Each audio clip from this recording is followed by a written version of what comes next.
Subject: the question of law. Dear blank, I just want to express my dissent in the enactment of Soji Bill. The Soji Bill only protects the LGBT.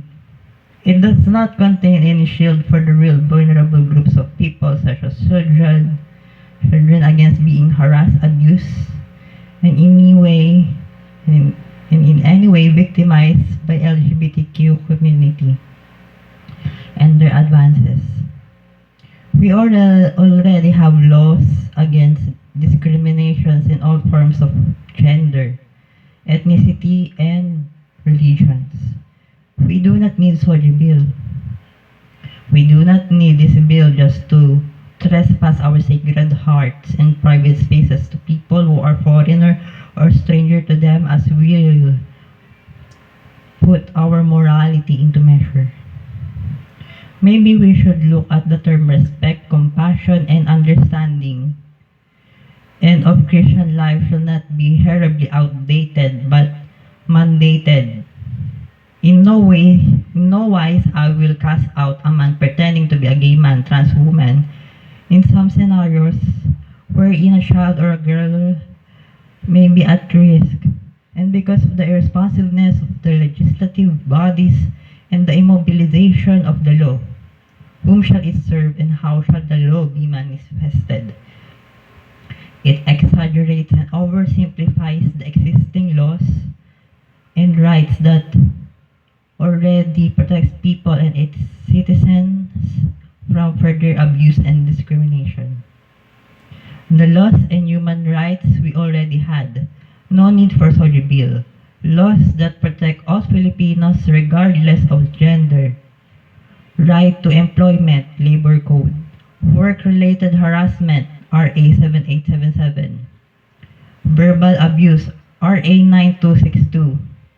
Equal protection, Bill of Rights.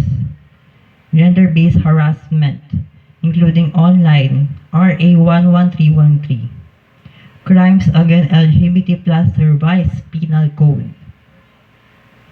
There is no need for someone's belief on others that we Filipinos are criminals.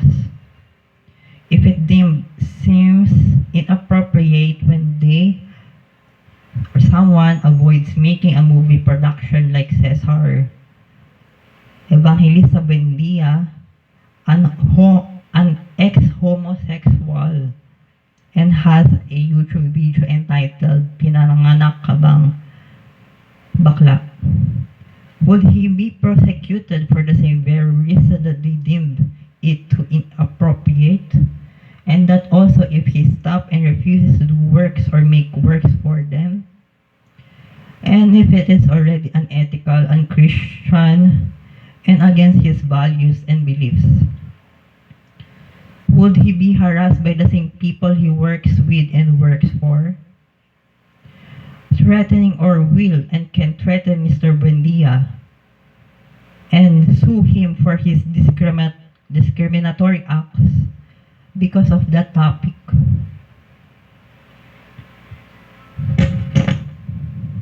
The same issue with Tucker Carlson.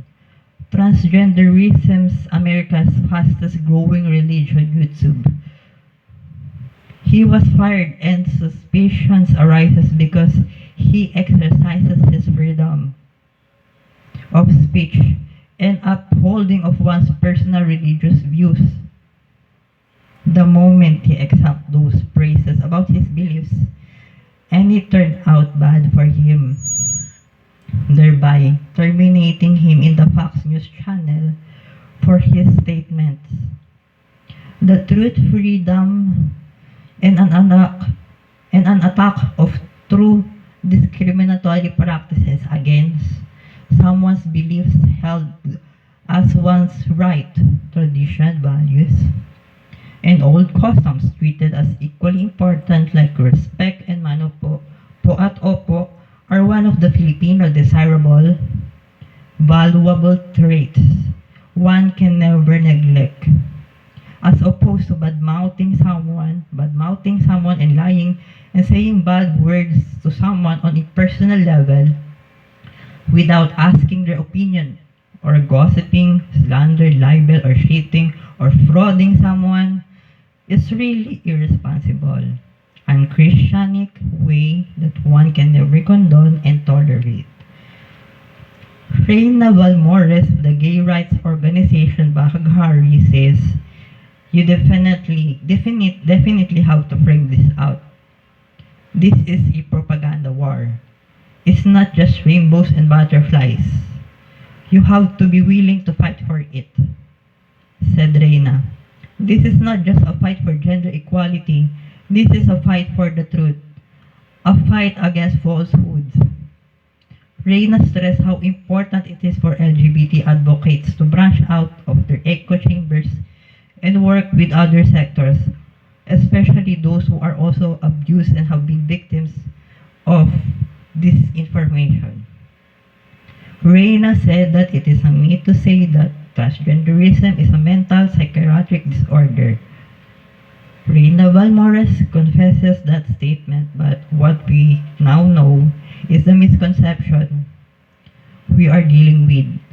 For the scientific community and the Johns Hopkins Psychiatry considers transgenderism as a mental disorder. No one fairly knows the oppressions and sufferings one has endured under this social enactment.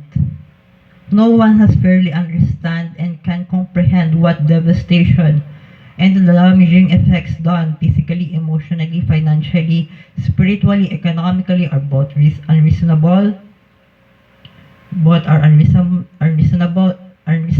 and justifiably due to the passage of the said law.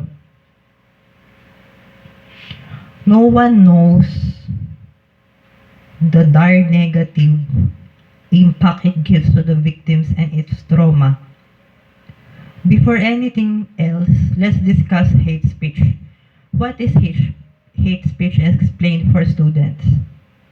It contains words that are unfavorable and disagreeing to someone or something in terms of their faith, race, beliefs, religion, national origin, disability, age, gender, or should I say, the changeable sexual identities and desires, whether by experience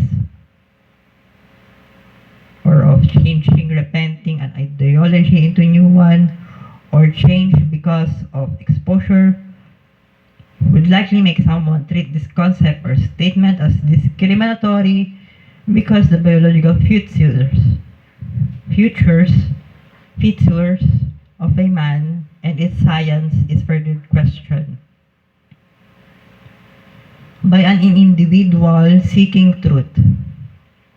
Regarding this bad issue, accepting and legalizing gender dysphoria, gender confusion, and usage of science term biological man entitled a biological man with possibilities of changing his sexual preferences and likings. The U.S. Strategy and Plan of Action on Hate Speech have forms that include scapegoating, stereotyping, stigmatization, and the use of derogatory language. It is often employed in the promulgation of conspiracy theories, disinformation, and denial and distortion of historical events such as genocide. Let me include Archbishop Fulton J. Sheen. In his statement quotes, "It is a characteristic of any decaying civilization that the great masses of the people are unaware of the tragedy. Humanity in crisis is generally insensitive to the gravity of the times in which it lives. Men do not want to believe their own times are wicked, partly because they have no standard outside of themselves by which to measure their times. If there is no fixed concept of justice, how shall men know it is violated? Only those who live by faith really knows what is happening in the world. The great masses without faith are unconscious of the destructive processes going on because they have lost the vision of the heights from which they have fallen. End of quote. End of quote. No to passage of Soji Bill because it endangers the life of women and children. The women's sports are at risk, and trans woman, gay, homosexual, male, close parenthesis, with or without surgery in all countries with Soji, they are allowed in all restrooms, gender types. This is a downright disrespect of civil rights, the Constitution of law, and our moral values if we have any. There are many reported and documented accounts of people suffering and being tormented because of the legality of issue, wherein it turns out to be unconstitutional and unbiblical, and without strong footholding foundation whatsoever, can be labeled as unreasonable and unfounded thoughts not based in science, ethics, and the morals of the law. Respectfully, Mr. Patrick James Arquehan. Good afternoon and God bless you all.